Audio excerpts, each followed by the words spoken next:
Après le cours de la semaine dernière, je me suis rappelé que c'est dommage que je ne rentre pas aussi ce qui est écrit sur Wikipédia. Donc je suis parti chercher sur Wikipédia, sur l'histoire de Streicher. Et puis après, j'ai rajouté aussi ce qui est écrit dans le Midrash. D'accord, parce qu'on a parlé des 10 fils de Haman qui se sont fait pendre. D'accord. Il y en a 13 qui se sont fait juger. Un qui s'est suicidé. Et ça correspond exactement avec le Midrash qui dit que la fille de Haman s'est suicidée. D'accord? Donc il avait 11 enfants Haman, 10 qui se sont fait pendre et un qui s'est suicidé, exactement comme ce qui s'est passé plus tard, comme on l'avait expliqué la semaine dernière. On continue, 12 condamnés, Martin Bormann par contumace, il n'était pas là-bas, donc 11 seulement qui ont été condamnés à mort vraiment, et un qui s'est suicidé avant l'exécution de la sentence. Donc, ça on a vu? Ouais. On a vu. Ça on a vu, ça on a vu. Vu. Ouais, ça va. On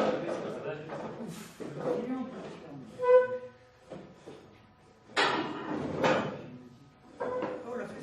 On l'a fait. En fait, il nous avait expliqué comment il nous avait expliqué. Qui l'a expliqué? Vous. Non. Si. Non. Ne me dis pas si, je te dis non. Du coup, Donc, on a ici plusieurs articles dans plusieurs journaux. Ceux qui veulent après lire en hébreu, j'ai pas le temps de traduire tout, je ne vais pas les lire non plus. D'accord? Donc, plusieurs articles, Yediot Ahronot en 83. Ça c'est où ça? Moi je sais pas. Ok, Asim Ha'arim, en 81. Il y a ce qui s'appelle le triangle des Bermudes. C'est quoi le triangle des Bermudes? C'était un endroit dans l'océan, d'accord, l'océan Atlantique, où on avait une région dans l'océan. À chaque fois qu'il y avait un avion ou un bateau ou voilà, il n'y a pas encore grand chose qui peut passer là-bas, mais enfin, qui passait par cette région-là, hop, disparaissait. Non seulement il disparaissait, le lien radio, tout était coupé et disparu. Et pendant des années, on était sûr qu'il y avait un dragon là-bas, un truc comme ça, qui bouffait voilà, un tourbillon, un truc de ouf. Et donc pendant des années, on a pensé que quoi? Que c'est un truc mystique, il ne faut pas s'approcher de là-bas. Et c'était le triangle des Bermudes pendant un volcan. Non, pas exactement. D'accord? Ce qu'on a découvert finalement, c'est que dans ce triangle des Bermudes là, pardon, dans ce triangle des Bermudes, dans cette région, dans comment ça s'appelle, le fond de l'océan, le plancher de l'océan, il y a des aimants magnétiques. Et en fait, ce qui se passe, c'est qu'à chaque fois qu'il y a un appareil qui passe au-dessus, que ce soit un appareil en fer ou des avions même, mais ce qui se passe, c'est que toutes les marachos, tous les systèmes, les instruments, etc. Alors quand il y a des réseaux magnétiques trop forts, eh ben, c'est pas comme aujourd'hui. Aujourd'hui, on est paré pour tout, d'accord, dans les avions. Mais dans les avions de l'époque, alors tout devenait des zinzins, et puis ça tombait dans l'océan, et puis c'était fini. D'accord? Donc ça, c'est ce qu'on a découvert bien après. Gemara Brachot, page 8a. Il existe dans l'océan des endroits qui ne tolèrent pas le fer. Et l'on confectionne des bateaux à base de bois dont les planches sont accrochées l'une à l'autre par des cordes épaisses que l'on enfonce dans les trous serrés.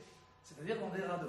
À part un radeau, tu ne peux pas passer là-bas. Rashi, il y a 1000 ans, nous explique la Gemara qu'il y a des endroits dans l'océan où ils n'acceptent pas le fer. Vous allez me dire, wow, ok, Rashi a dit qu'ils n'acceptent pas le fer. Mais pourquoi? Le Rachash, il y a 300 ans, nous explique Rashi. Rachash sur place. La raison de ce phénomène est qu'il y a au fond de la mer des aimants qui attirent le fer vers eux. Donc, le Rachash, lui, il n'est jamais passé au triangle des Bermudes, je vous assure. D'accord? Et pourtant, il nous explique, la Gemara et le Rashi, que dans l'océan, il y a des endroits qui n'acceptent pas le fer. Le paratonnerre. Inventé par Benjamin Franklin, décédé en 1790. D'accord? Donc c'est Benjamin Franklin qui a inventé le paratonnerre. Vous savez tous c'est quoi un paratonnerre? Oui, bien sûr. Non, c'est Qui attire le tonnerre. Ça permet de diriger le tonnerre, de savoir ce qu'il va. Le tonnerre, il est toujours attiré vers des points culminants, d'accord, mais qui sont en fer, d'accord. Donc ce qu'on fait, c'est qu'on met sur des gros bâtiments des pointes en fer, et quand s'il y a la foudre qui tombe, alors elle est attirée par là-bas et ça protège que tu ne prends pas un coup de tonnerre dans la tête, d'accord. Donc, Benjamin Franklin. Voilà ce que dit une Tosefta. C'est très mal, très mal, très mal traduit. C'est une Tosefta dans Masechet Shabbat qui dit la chose suivante. Il y a toutes sortes de choses dans la halakha qui sont interdites de faire à cause d'arké à hémorrhée. Par exemple, sans vouloir vexer personne, de mettre un fil rouge sur la main. D'accord?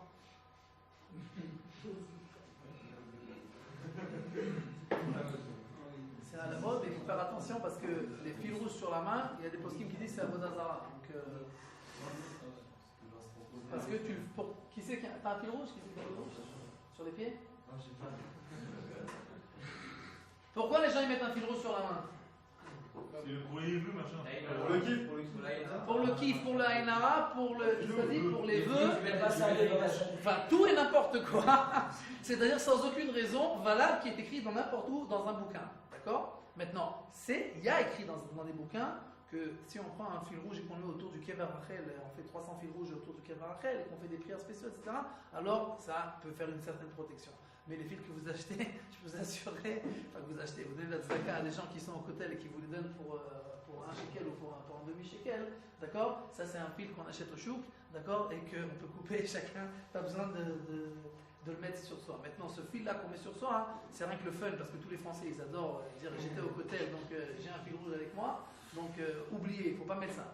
D'accord? Maintenant, la Tosefta, elle dit il y a des choses qui sont d'arké à hémorrhée, c'est-à-dire que tu n'as pas le droit de le faire parce qu'il n'y a aucune raison. Et les hémoréens, ils faisaient des trucs complètement fous qui étaient pour l'Avodah Zarah. Donc s'il n'y a aucune explication, tu n'as pas le droit de le faire. Mais il y a des choses qui ne sont pas marquées hémorie. Parce que nous, bien que les hémoréens, ils font ça aussi, nous on a une autre raison et on connaît la raison et on sait pourquoi on le fait. C'est pas qu'on le fait stam. Je mets un fil rouge, stam. D'accord? Je fais parce que je sais pourquoi exactement, la raison pourquoi je fais. Et la Tosefta dit la chose suivante. Il est interdit de poser du fer au milieu des oiseaux, puisque c'est une coutume non juive. C'est-à-dire de mettre un bout de fer au milieu d'un poulailler, c'est interdit. Pourquoi? C'est comme ça que les goïs faisaient. Stam, ils faisaient pour rien. C'est comme ça qu'ils faisaient. Et si tu fais ça pour être comme eux, c'est d'arké hémorrhée. Parce que c'est un truc qui n'a aucune signification.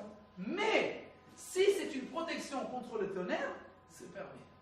D'accord? C'est écrit il y a 2000 ans dans la Gemara, c'est-à-dire 1790 ans avant Benjamin Franklin.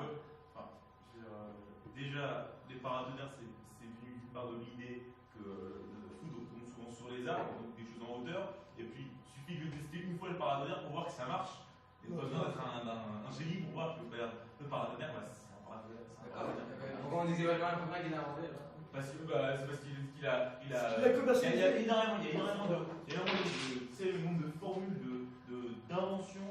Il faut même que les Égyptiens aient inventé la pile électrique avant. C'est adorable. Allez, on est là. Non, parce que. Non, On aurait même qu'ils ont inventé la pile électrique, les Égyptiens. Je te crois sur parole. La pile électrique, c'est les Égyptiens qui l'ont inventé? Non, c'est-à-dire Je vous qu'ils bouge ont fait. La pile électrique, c'est pas machin Duracell qu'on a fait en supermarché, c'est les premières piles, c'est-à-dire ils mettaient un truc qui s'oxyde, un métal qui s'oxyde, etc. Ça crée un courant électrique. Et ils avaient. Courant électrique. Ils savaient peut-être pas que c'était l'électricité. Non, ils savaient pas, mais ils ont mis devant ça guérissait d'un truc, ça faisait je sais pas, une lueur, un truc comme ça. Enfin, en tout cas, la pile électrique, ils croyaient que c'était magique, mais en tout cas, ils avaient inventé la pile électrique. Oh, bien joué. Mais les autres choses de Kavana, c'est pas juste. Et puis, le paratonnerre, on voit bien, c'est une fois, une pointe en hauteur, et puis c'est pas. C'est balèze, mais c'est pas. Qui le savent, quoi. Ouais, les autres ne le savent pas avoir. Ouais, mais c'est pas de. Je te dis qu'il y a énormément de pratiques. Partout. Il y a énormément de pratiques qui ont été. D'ailleurs, c'est pas facile, les points de partout, tu vois. Partout. Il y a énormément de pratiques qui ont été faites dans l'Antiquité, et qu'on n'est même pas au courant, et après on les a réinventées. Une minute, Bogos, une minute. Allez, une seconde.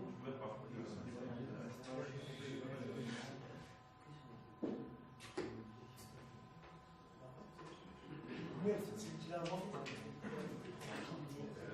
Il y a des coups d'un truc, ça veut pas dire qu'il y a des coups ici.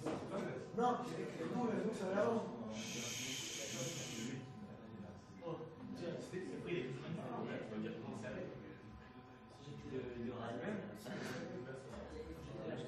Tov.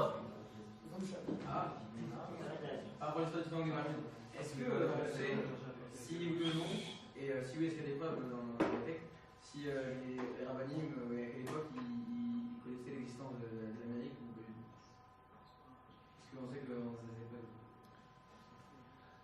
Zohar, Parashat, Vayera, Yud. Là-bas, on parle des États-Unis, on verra ça plus tard.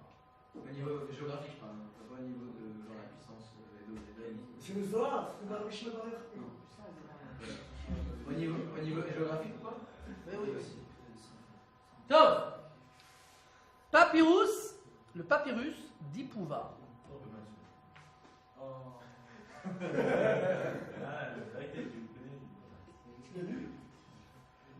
Vous avez l'accord, vous pouvez me regarder. כתב לידי מצרי בשם איפובר. הפפירוס נמצא בחפירות הארכיאולוגיות במצרים ונרכש בשנת 1828 על ידי מוזיאון ליידן שבהולנד. תרגום הפפירוס למספר שפות רגע, וגם בעברית. זה לא משנה, on perd notre temps. Ok. Bon. Ça, c'est un papyrus, d'accord? Un papyrus qui a été trouvé dans la région de la mer Morte et qui est aujourd'hui au musée de, je me rappelle plus, de Haydn, en Hollande. Kitsour, l'homme chané, il est dans, maintenant, tu traduis là?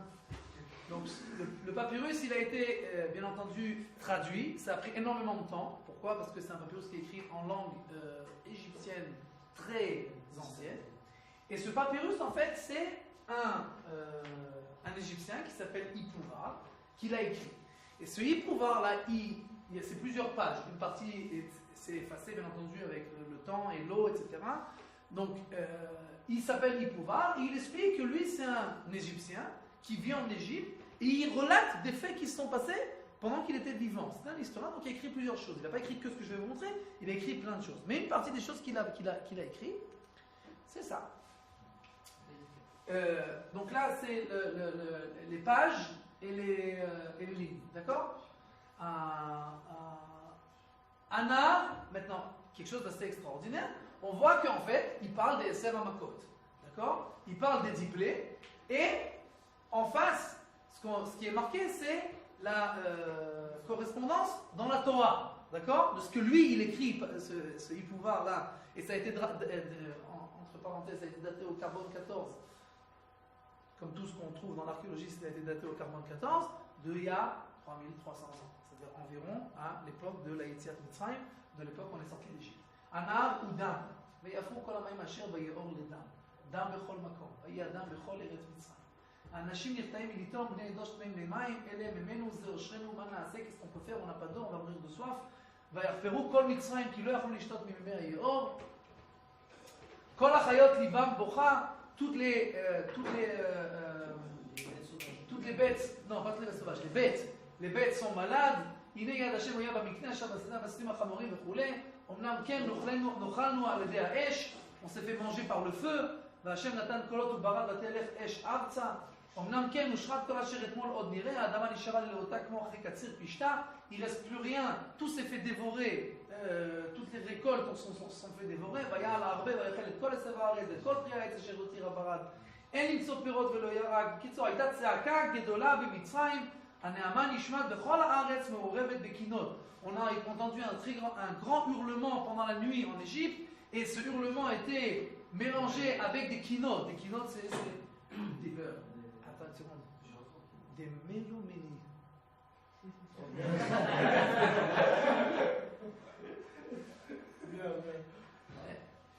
Et des quinotes, c'est ce qu'on fait quand quelqu'un décède, bien entendu. Hein? Exact. c'est pas que je le connais. Je pas inventé. Donc, et bien entendu, c'est Makat Bechorot, etc. D'accord? Maintenant. Trop cher aussi, non?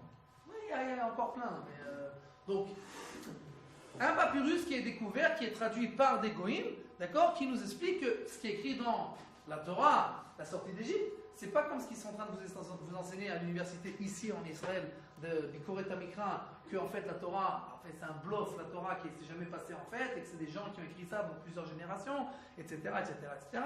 Donc les goïms, eux, ils prouvent que la Torah, elle est vraie sans arrêt, et nous, on est en train de prouver sans arrêt que la Torah, c'est pas vraiment.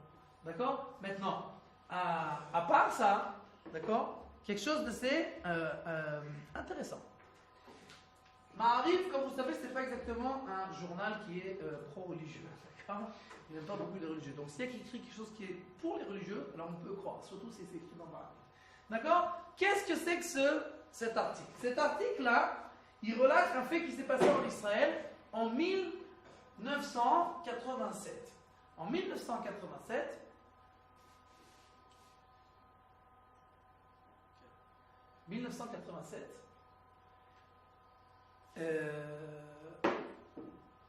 l'Égypte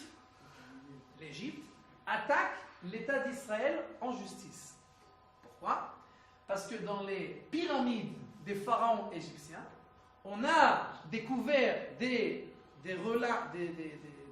écrits qui prouvent là-bas que le peuple juif, en sortant d'Égypte, ont pillé l'Égypte. Et ils ont fait des calculs en or, en argent, ce qu'on a pris d'Égypte, et ils ont demandé 40 milliards de dommages, de dédommagement. Déjà, c'est bizarre qu'en Égypte, on ait des écrits sur les Hébreux. Déjà, il n'y a même pas marqué le mot hébreu. Le seul truc qui est marqué, c'est, je crois, Abib ou un truc comme ça, ça ressemble vite fait, mais c'est pas. On parle pas de la sortie des Hébreux. J'en sais rien, moi je te dis ce que les Égyptiens ont attaqué l'État d'Israël. Après qu'ils l'ont écrit dans son. D'accord? Quoi qu'il en soit, le fait que ce soit écrit dans les pyramides qu'on a pillé l'Égypte, j'ai une grosse surprise à vous faire, c'est vrai. Il y a écrit dans le pasuk, vous allez vider l'Égypte en partant avec vous, vous prenez tout. D'accord? Donc on a vraiment vidé l'Égypte. Et donc ils nous ont attaqués en justice et ils ont demandé 40 milliards de dollars de dédommagement. L'État d'Israël qui, lui, ne croit pas en la sortie d'Égypte, parce que ce qui est écrit dans les pyramides, ça vous intéresse peut-être, mais nous, on n'y croit pas. Alors ils sont venus voir le Rav Rashi d'Israël, la Rabbanout Rachid. Ils ont dit, ouais, mais c'est quoi ce bobard là? C'est quoi cette bêtise? Non, on n'y croit pas à la sortie d'Égypte. Les rabbinim, ils ont dit, bah si, on y croit. Ils ont dit, vous avez un problème. Ils disent, ouais, mais qu'est-ce qu'on va leur répondre? Alors les rabbinim, ils ont dit, 1 minute. Les rabbinim, ils ont dit 1 minute. Ils ont pris une feuille, un papier, ils ont fait des calculs. Ils ont fait des calculs, combien pour 600 000 hommes qui travaillent pendant 400 ans, ça coûte d'être payé. Et après, ils demandaient la monnaie à l'Égypte. D'accord? Moi, les gens j'ai passé, il n'y avait pas avec. Alexandre Le Grand. Hein? Alexandre Le Grand. J'entends rien. Il n'y avait pas une histoire comme ça avec Alexandre Le Grand? Comme quoi il y a tous les peuples qui sont plus réclamés. Dans le Midrash. Ouais. Ils ont recommencé à s'écrire.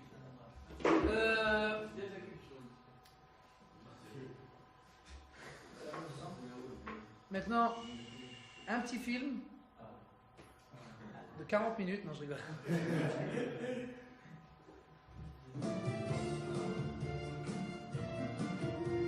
n'a rien à voir avec le film, mais c'est pas grave. Ok. Je vais vous expliquer ce qu'on va voir dans 1 minute. C'est de l'archéologie dans la mer Rouge. C'est-à-dire qu'on a trouvé un passage dans la mer Rouge où à l'entrée du passage, il y a une grande colonne. Alors, à l'autre entrée du passage, il y a une grande colonne.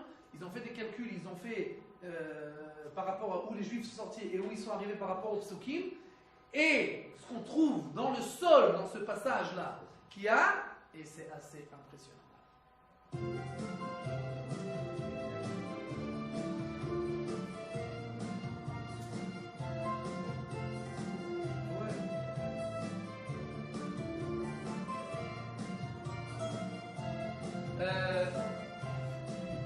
Là, ce qui est écrit, c'est que c'est des comment ça s'appelle, des trouvailles archéologiques qui ont été trouvées en Égypte, dans des temples et des kvarim, des tombes d'accord? Et on voit des choses très intéressantes. C'est-à-dire qu'on voit la mer ouverte, on voit comment ça s'appelle, les chars de Pharaon qui sont sous la mer, etc. Ah non, c'est un film. Oui, ok.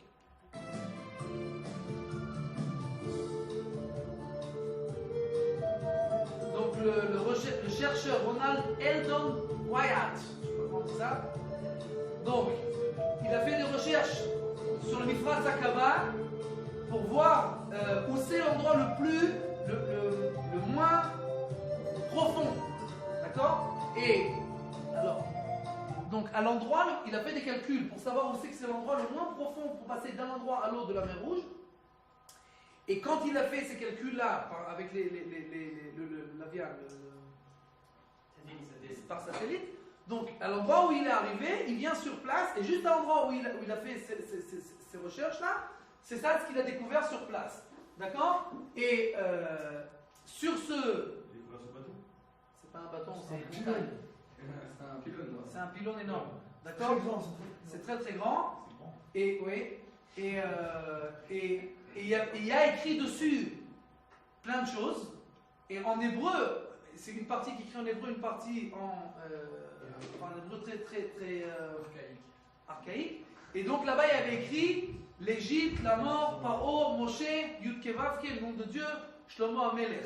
Donc Ron, ce chercheur-là, lui, il suppose que ce hamoud-là, ce pilier, il a été fait par Shlomo Amelech pour les générations à venir qui sachent où était l'endroit du passage de la mer Rouge. Ça, c'est pas en Égypte, ça, c'est en Babylonie.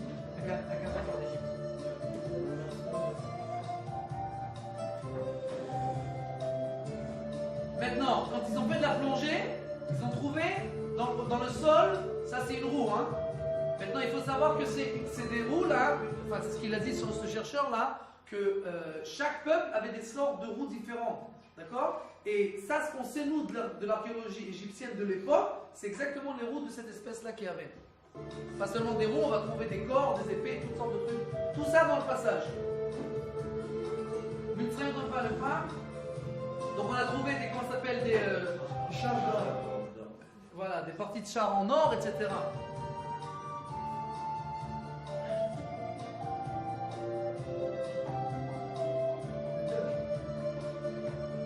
Il y a aussi comment ça s'appelle des fossiles de corps d'hommes et de chevaux.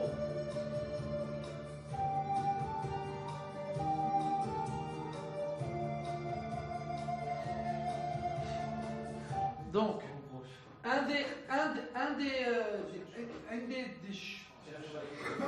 une des trouvailles, c'est une roue d'un char avec shmone chishurim, avec 8, je sais pas comment on dit ça. Ok? Donc on a amené ça au Menael Atikot HaMitzri, c'est-à-dire le dirigeant des recherches de toute l'archéologie en Égypte, Dr Nassif Hassan Mohammed. D'accord? Après qu'il a vérifié cette roue, il a dit tout de suite que exact. Parce que des roues de cette sorte-là, il y en avait seulement à cette époque-là.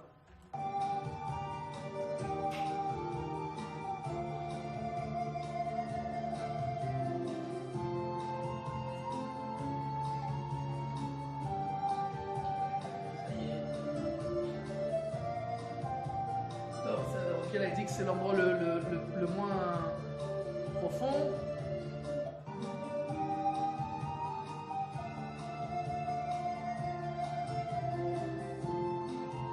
Ah, mais quelle source, on a compris. Ok, vous avez compris, il y a encore la suite, il y a encore toutes sortes de choses. Ok. Donc, très important de savoir que ce qu'on étudie, la Torah qu'on étudie, à part les halachot qu'on sort de Sefer Shemot, à part le Moussa qu'on sort de là-bas, à part la Kabbalah qu'on sort de là-bas, à part la manière dont Dieu dirige le monde, à part les Midrashim, à part tout ce qu'on étudie, dans le sens, comme on l'a vu dans la Gemara aussi, dans le sens le plus simple, le pshat, ce qui s'appelle, le pshat le plus pshat, le sens le plus simple de notre Torah, il est aussi, c'est pas des choses qu'il faut chercher midi à 14h pour même l'histoire qu'on a vue la semaine dernière, les dieux, les peuples juifs qui parlent à Dieu, les étoiles, etc. C'est l'histoire à dormir debout. Mais même dans le sens simple d'histoire à dormir debout, on a encore toute la vérité qui est écrite là-bas. Les merveilles du mikvé. Encore plus propre que de l'eau potable. Je parle, c'est pas le mikvé des hommes. Hein. Là-bas, c'est la jungle. Femme. Il y a des femmes qui sont. C'est hyper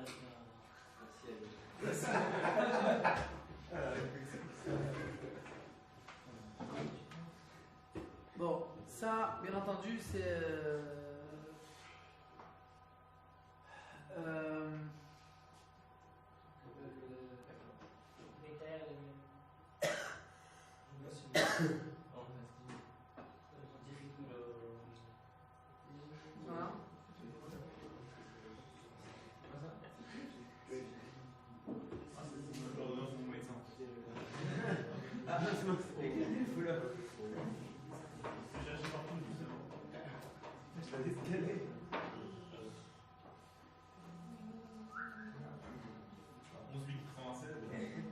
Donc, à Mahabada, il y a eu plusieurs irgunim, plusieurs organisations anti-religieuses en Israël. C'est seulement en Israël qu'il y a autant d'organisations anti-religieuses qui ont attaqué, enfin qui ont essayé d'attaquer. Il y a plusieurs organismes religieux qui construisent des mikvaot et qui demandent, qui enseignent aux femmes d'aller au mikvé, de faire la tarat hamishpacha, etc., etc. Et donc il y a plusieurs organisations qui ont voulu arrêter ça. Vous allez dire qu'il y a plein d'organisations aussi sur Internet et en Israël, au ministère de la Santé, etc., qui veulent arrêter la Brit Mila, etc. C'est barbare, c'est pas normal, c'est sale, etc. D'accord? Donc, qui ont demandé au ministère de la Santé d'aller vérifier les mikvot. Pourquoi? Parce que les mikvot, c'est clair que ça fait des maladies, et que c'est dangereux, et que c'est sale, et ces femmes qui vont là-bas, après elles vont il y a plein de femmes qui vont dans le même endroit, et après ils se promènent dans la rue, c'est dangereux, il faut fermer les mikvot. Donc, ils sont partis dans plusieurs mikvot, et Abiko, c'est à Mahabada, c'est le, comment ça s'appelle, le laboratoire. D'abord, laboratoire qui a envoyé pour vérifier combien il y a de microbes par 100 grammes d'eau. D'accord? Maintenant, Abikurim ne'erachim lelo atraa mukdemet, ma'akav kavua mitbaser be'ofen shotef. Ça, c'est la photocopie des résultats du test de laboratoire, d'accord? Donc les bikurim, les visites qui sont faites dans ces mikvot, bien entendu, on ne prévient pas. C'est-à-dire qu'ils sont venus sans prévenir. Si tu préviens, bon, c'est... Ok. Donc, ça c'est à Teken. À Teken, ça veut dire combien c'est en général. Pour 100 grammes d'eau, quand tu sors du BRS, du robinet, tu as 200 chaydakim, 200 microbes. Dans tous les microbes qu'on a cherchés,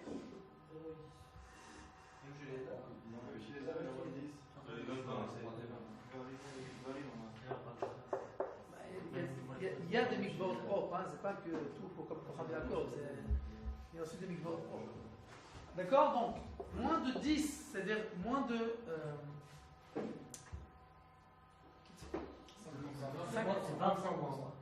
5% de ce qu'il y a en général dans 100 grammes d'eau, il y a dans les mikvot. C'est-à-dire que l'eau du mikvé, elle est encore plus potable.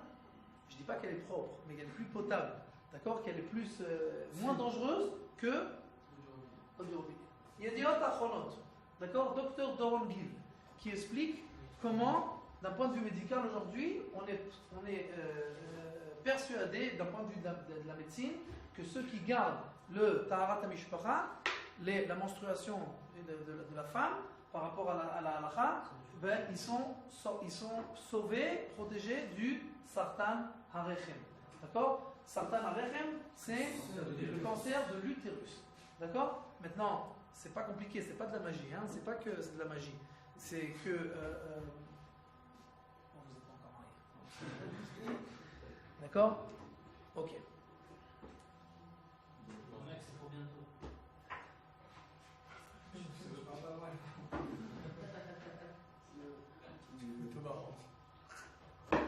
La guerre du Golfe. Vous êtes né en quelle année? Vous êtes né? 15. 87. Moi, je suis né pendant la guerre du Golfe. C'est ta J'en faute. ai C'est fait ta pendant la faute. guerre du Golfe. C'est ta faute. Bon. C'est celui qui est né la dernière nuit de la guerre du Golfe. De toute façon, que vous étiez en 91 ou en 95, vous étiez tout petit. Vous vous rappelez de rien.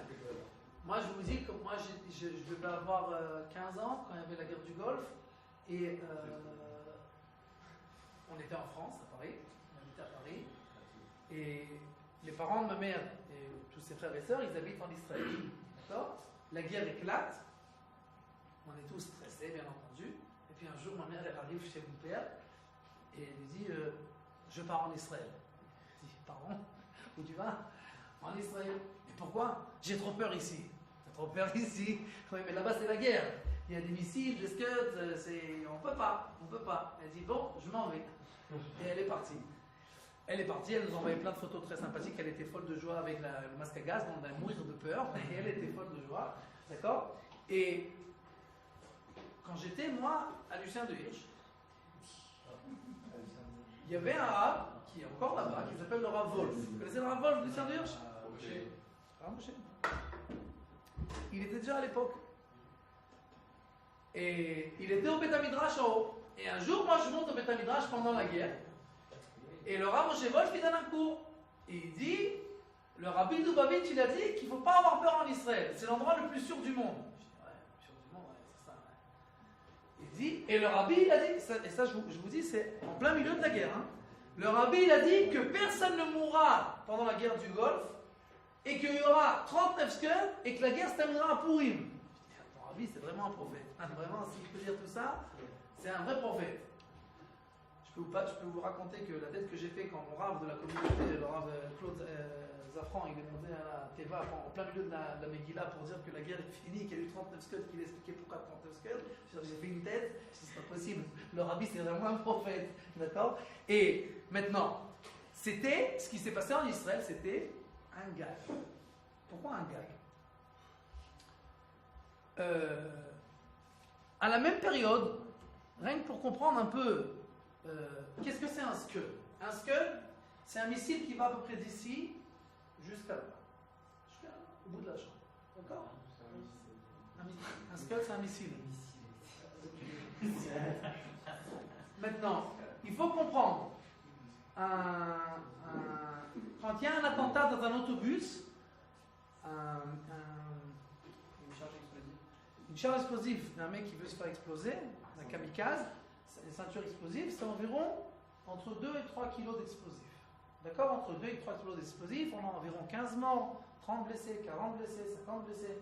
Donc ça fait pas mal de boucans. Maintenant, il faut comprendre quand on a un attentat de ce genre-là, quand vous entendez à la radio par exemple un patsoua calme, un blessé léger, ça veut dire qu'il a perdu un doigt, qu'il est devenu sourd, un truc comme ça. Ça veut dire léger. D'accord?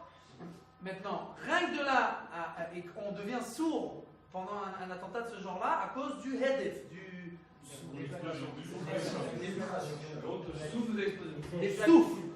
D'accord? Du hedef, du souffle d'explosion. Ça, c'est pas de soakal, c'est quelqu'un qui est blessé légèrement. Ça, c'est dans un attentat de 2,5 kilos. Un scud, c'est 250 kilos d'explosifs.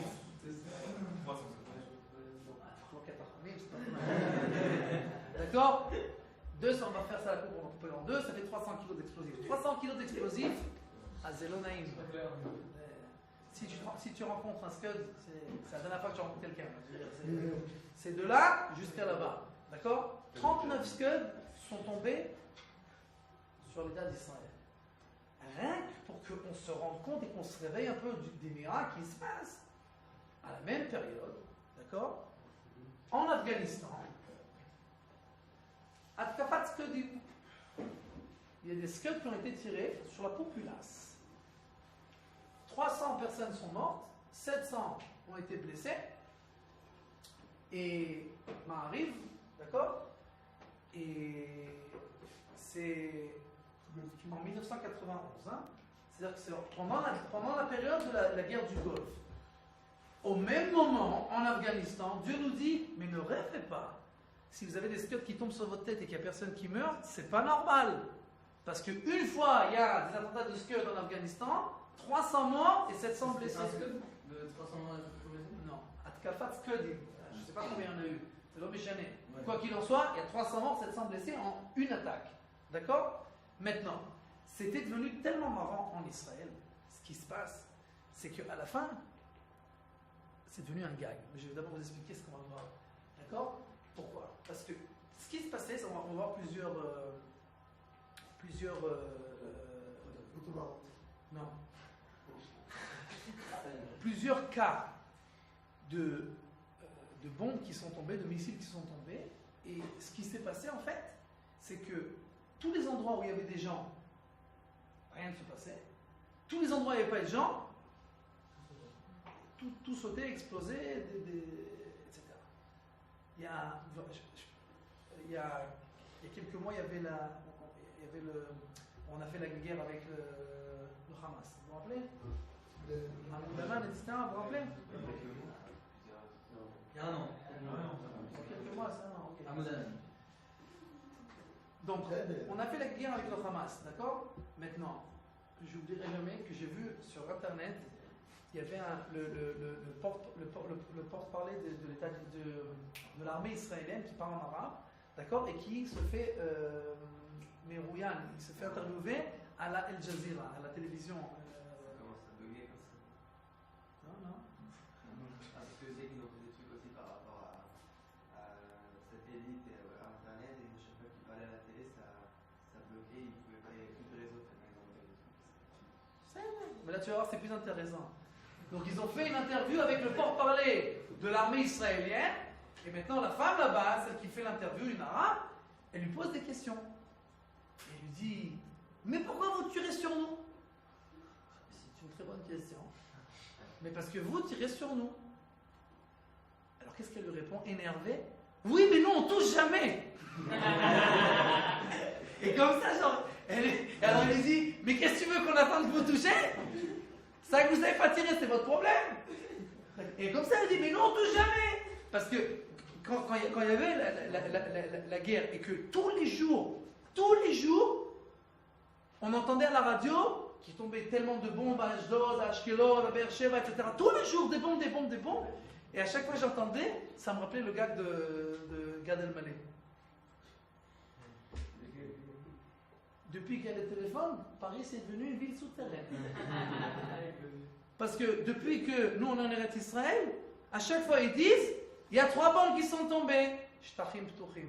Shtachim Ptuchim, c'est des terrains vagues. Je sais pas, c'est pas possible. Tout Ashdod, c'est des terrains vagues. Tout Ashkelon, c'est des terrains vagues. C'est pas possible. Tout Eretz Israël, c'est des terrains vagues. C'est pas possible. Des milliers de bombes qui tombent. Il y a qui peut Barzel, non? Hein? Il y a qui peut Barzel. Mais oublie qu'il pas de Barzel, c'est ceux qui sont sautés en l'air. Ce qu'il faisait, c'est qu'il calculait si le scud allait arriver sur des. Non mais ça l'est. Mais sur les centaines qui sont tombés, oui. Comment c'est parce qu'il y en a autant qui tombent sur les terrains vagues? Donc, c'était un soldat. mais attends, mais tu rêves ou quoi? 3 morts. À Gush Katif, il y avait à l'entrée de Gush Katif, bon, vous ne connaissez pas, vous n'étiez pas encore là, mais à l'entrée de Gush Katif, il y avait un shelet, un panneau énorme, avec, vous savez, comme pour le truc, pour les matchs de foot, là, où on change les numéros, d'accord? Avec le nombre de bombes qui sont tombées. Et tous les jours, on changeait, parce que ça changeait tous les jours, d'accord? Ils étaient arrivés à 6800, je crois, un truc comme ça, un truc de ouf. D'accord? 6800 bombes qui sont tombées, etc. On ne parle pas des attentats tir, hein? On parle des bombes. D'accord? Moi j'ai connu un mec, quand je suis arrivé en Israël, j'étais dans une famille qui m'avait accueilli, comme mes parents n'avaient pas encore fait l'aliyah, j'étais à Paris, et j'étais une famille qui s'appelait le Rav Moshe Schlesinger. Et là-bas, ils avaient un fils qui s'appelle Hananel, et un jour je viens chez eux, et il y a une Seudat Mitzvah. Je dis, ça c'est toujours très bien. Pourquoi une Seudat Mitzvah? Et alors il me raconte, Hananel, il fait une Seudat Mitzvah. Il habitait à Gush Katif. Il m'a dit, je me suis fait tirer dessus sur ma voiture. Quand je suis rentré dans le locatif, on m'a tiré dessus. Je dis, bon, ok, ça arrive tous les jours, le locatif. Je dis, bon, pourquoi je fais une autre mitzvah? Il dit, non, je vais t'expliquer. Il y a 250 balles qui sont rentrées dans ma voiture. 250 balles qui sont rentrées dans ma voiture. Dans le dossier là, de la tête du chauffeur, 7 balles. Et je suis sorti sans une égratignure. La voiture, une passoire. D'accord? Et moi, je suis sorti sans une égratignure. Alors, si je passe sous Dodaya aujourd'hui, jamais je ferai sous Dodaya. D'accord?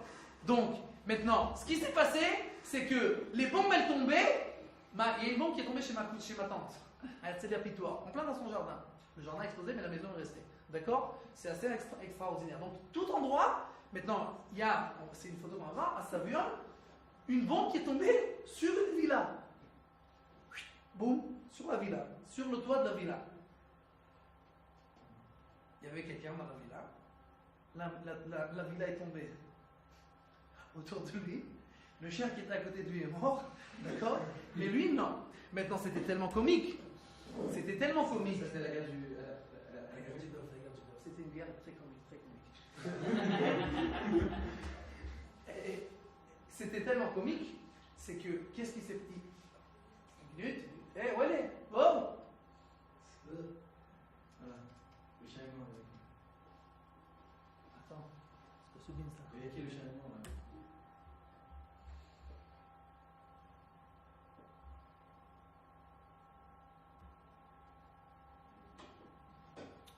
Oh là là là là. Ah, bah ils sont là. Alors. Non. Maintenant, cette villa qui est tombée, le chien qui est à côté de lui, il est mort. Maintenant, c'était tellement absurde que. Je ne connais pas encore les débris de chaque maison, je ne sais pas. C'était tellement absurde que dans les journaux, cette photo est passée dans tous les journaux, et ils lui ont rajouté une bulle. Et il y avait écrit dans cette bulle Karakamachou. D'accord? Donc, le mec enterré, pas une égratignure. Le chien à côté mort. Hein? C'est ouf. Donc, quelques chiffres. La Chevra Kadisha, pendant la guerre du Golfe, la Chevra Kadisha avait préparé des centaines de cercueils. Et il n'y a eu qu'un seul mort qui était connu pour profaner le Shabbat par idéologie. Un Israélien. C'est un arabe israélien. Moi j'ai entendu deux girsaot, deux versions. Ou que c'était un mec qui faisait le Khalel Shabbat truc, ou c'est celui qui a fait la guerre avec l'État pour pouvoir vendre du cochon en Israël. Il est mort, il n'est même pas mort par un scud, il est mort asphyxié. D'accord? Missile numéro 31, ils ont été numérotés après les missiles. Ne toucha à aucun bâtiment où se trouvaient des gens. Un immeuble touché de plein fouet à la rue Abba Iber Silver à Madgan. C'est l'immeuble que je vous ai raconté.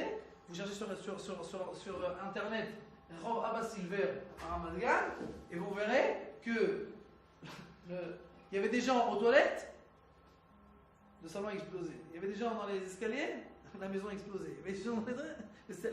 un truc extraordinaire. Des éclairs, Ouais.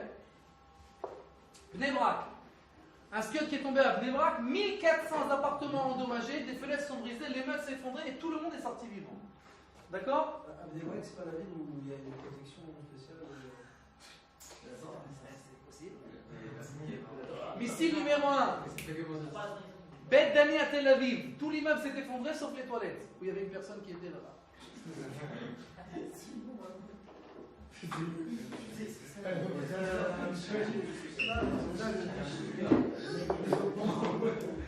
Écoutez bien ça. Écoutez bien ça. Là, avant la guerre, Saddam Hussein il a dit je vais brûler Tel Aviv dans le feu.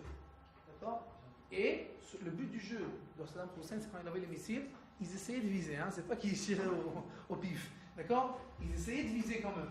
Et le but du jeu, c'était d'arriver où? À Piglilot. Piglilot, c'est l'endroit où tout le gaz d'Israël passe.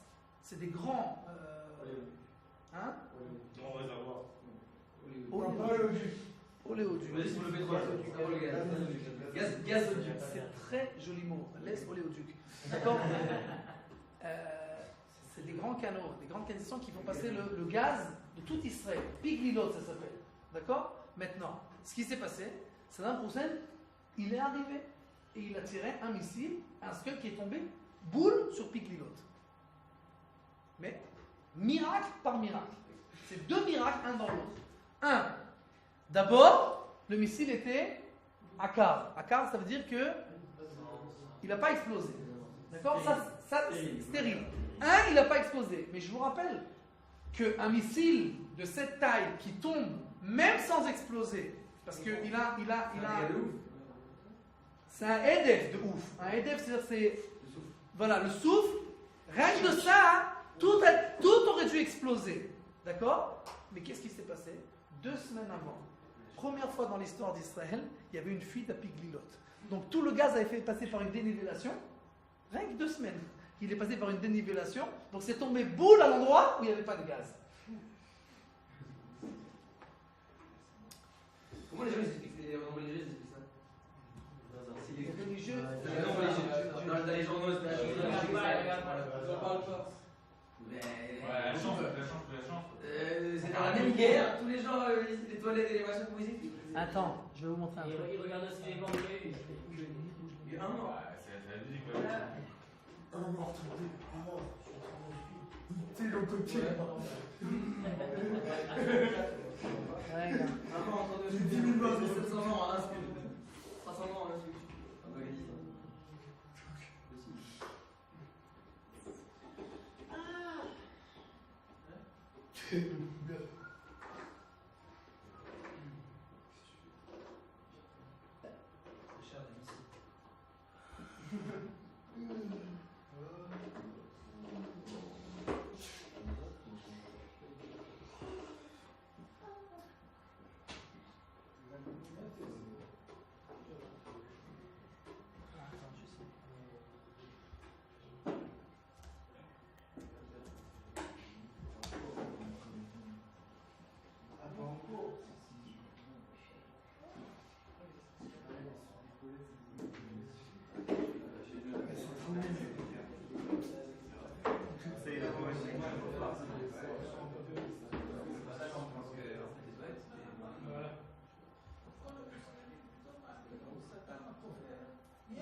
Ça, il faut envoyer ça parce que c'est très, très, très intéressant.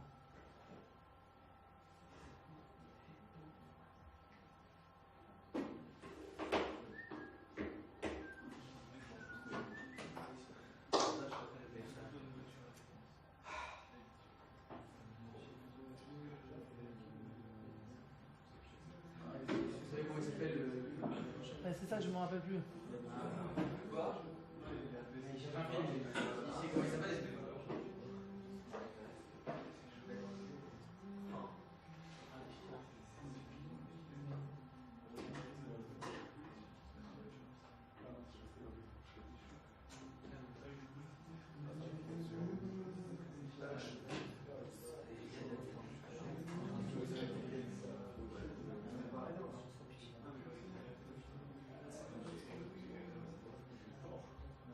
Je ne trouve pas.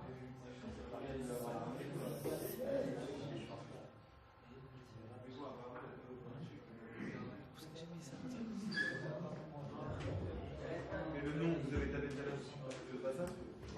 Alors,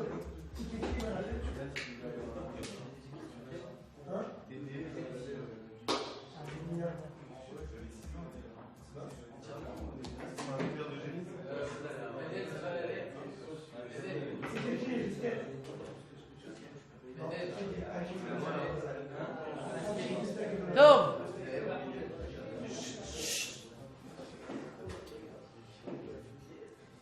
Maintenant, chut, regardez bien. C'est des dizaines d'extraits des informations en Israël. Des dizaines d'extraits. Et on parle à chaque fois de miracles qui se sont passés. Et tu as posé la question, comment les Chilonim ils réagissent à ça? À chaque fois qu'il y a une réaction, là c'est écrit en grand, regarde comment lui traduit ça. D'accord? On a réussi à attraper le grand chef de Hamas. יחידת שריון, אנשי מילואים, היו הראשונים שהוקפצו אל המקום להקיף את ביתו, בהמשך גם יחידה מובחרת. האיש כבר נתפס, הוא ביחד עם אחיינו, וכבר נמצאים בחקירה. כן, מצטרף לנו עכשיו השר מתן וילנאי, שלום לך אדוני. טוב. תגובה שלך לעצם יחידתו של מרואן ברגותי. אנחנו נגיע לכל אחד ואחד, ועכשיו זה ברגותי, והוא לא... Donc on a réussi à attraper, c'est un grand miracle, on a réussi à attraper un grand chef. ושוב אנחנו פותחים עם הצירוף של מרכזים ביטחוניים והרבה מזל. ניתן חבלה שהתפוצץ במחלית שנשאה 15 טונות סולר, גרם היום רק לפציעה קלה של שני אנשים. המחלית שעתה לפניכם במסוף הדלק פי גלילות בירושלים. Donc, regardez, s'il est en train d'expliquer n'importe quoi, il y a comment ça s'appelle, un générateur. Non, un missile. truc. Non, un missile. Comment ça s'appelle Mechola, un grand camion de gaz qui était stationné à Piglilov, qui s'est fait exploser par un Mechabel, un terroriste, d'accord? Et on a eu énormément de chance, il n'y a eu que 2 blessés. Un truc comme ça aurait pu faire sauter tout l'État d'Israël. Hein? Arbe Mazal. הפיצוץ היה שעה קלה בלבד אחרי התייעצות אצל ראש הממשלה, שבה דנו באפשרות של פיגוע גדול, מה שמכונה מגה פיגוע. חיים ריבלין, עם הפרטים. במשטרה אומרים היום כי במטען שהתפוצץ במכלית הזאת היה קצת יותר מתוחכם, היה מתרחש התסריט שכולם חוששים ממנו, המגה פיגוע. אלא שלמרבה המזל המטען שהוחבא מתחת למשאית היה קטן, הפיצוץ התרחש כאן במוסך בראשון לציון ולא במסוף הדלק פי גלילות בירושלים. אחת התחנות במסלול שסטה היום. בירושלים נודע לבוקר בשלום מטען רב עוצמה שהוטמן בפח אשפה ברחוב שומרי אמונים בשכונת מאה שערים. אז אמרנו, פיגוע תופת גדול נמנע היום בירושלים, אזרחית ערנית, שינתה הבוקר בפח אשפה מטען חבלה. זה une citoyenne qui est éveillée. Donc Toshav, un habitant, c'est lui qui a arrêté. On parle jamais de Dieu. Dieu n'existe pas. Tous les miracles n'existent pas. Maintenant, c'est un Toshav d'où? De Meacharim. Donc eux, ils disent, oh, c'est toi, quel beau gosse. Maintenant, ils vont interviewer le Toshav de Meacharim. Lui, il pense autrement. הכל משמיים, כל מיני מעלה. אם היה משמיים שזה לא יתפוצץ, נניח שהיה... C'est pas moi, je suis juste un envoyé, c'est Dieu, c'est que Dieu. אני לא חושב הרבה, אני חושב שאולי יש בתיק הזה כסף, או אולי יש תעודות, ופה ראיתי שליח בשמיים. עצם הניתוק נמנע אסון כבד עם נפגעים רבים, כי מדובר במטען מאוד מאוד גדול. על פי המידע שמגיע עד כה, ישב במכונית מחבל מתאבד, חגורת הנפץ שלו התפוצצה כנראה מוקסם מן התוכנה. On a eu de la chance. La bombe a explosé un peu avant le temps, donc on a eu énormément de chance. בצומת אום אל-פחם מחשים את גודל הפיגוע שנמנע הערב באזור הצפון. אין ספק שהפיגוע שנמנע הערב בגלל תאונה חבוטה. אוי דניאל, כתב לנו לענייני צבא, כוננות כל כך טובה במשך היום הזה, ובכל זאת בגלל תקלה מלבד. נמנע פיגוע נוסף. זה קורה כאשר הכל כל כך פרוץ, וכדי לחזק את הדברים האלה אני אדווח כאן עכשיו על מה שקרה רק לפני כמעט חצי שעה, לא הרבה יותר. כוח של צה"ל הבחין ליד מחסום הפירות, ליד טרקיליה, וחבורה של 4 פלסטינים יוצאים מרכב. החיילים התקרבו אליהם, הפלסטינים ברחו כשהם שומטים מאחוריהם תיק גדול. כשהחיילים פתחו את התיק הם הופתעו למצוא בתוך התיק הגדול הזה 4 רובי קלצ'ניקוב, רימונים, מחסניות, אקדח. זאת אומרת, כל הרביעייה הזו הייתה באופן כזה או אחר בדרכה לבצע פיגוע, ורק אולי במקרה החיילים האלה הגיעו לשם ומנעו את הפיגוע. זה בדיוק מה שקרה היום גם באום אל-פחם. כפי שאת אמרת, רק במקרה נמנע כאן אסון גדול. עכשיו על פיגוע ההתאבדות שנמנע בצהריים בזכות ערנות של נהג אוטובוס. זה המחבל שנכנס לבצע Vous avez compris. En Israël, tous les jours, on a des grands miracles. Tous les jours. On est sauvés tous les jours. D'accord? Quand il se passe, je ne sais pas si vous avez remarqué, la semaine dernière, dans les Philippines, il y a eu un tsunami.